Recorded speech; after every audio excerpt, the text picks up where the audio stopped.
Narito na nagbabagang balita sa oras na ito.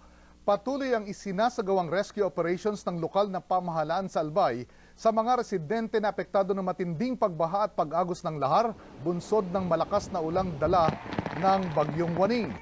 Sa Barangay Kulyat, nasa higit 10 bahay ang inanod ng malakas na agos ng tubig. Nagmistulang ilog ang ilang pangunahing kalsada na umabot hanggang bewang ang tubig.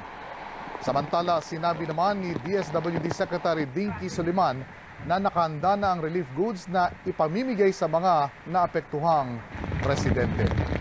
Ng lahar, bunsod ng malakas na ulang dala ng Bagyong Waning.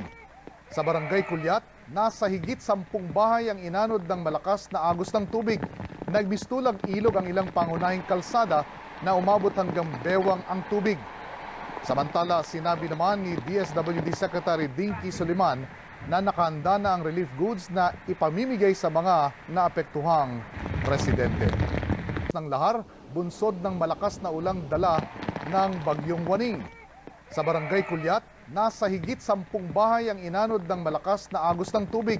Nagmistulang ilog ang ilang pangunahing kalsada na umabot hanggang bewang ang tubig.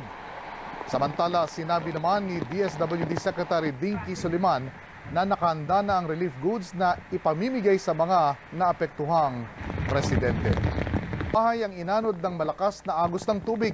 Nagmistulang ilog ang ilang pangunahing kalsada na umabot hanggang bewang ang tubig.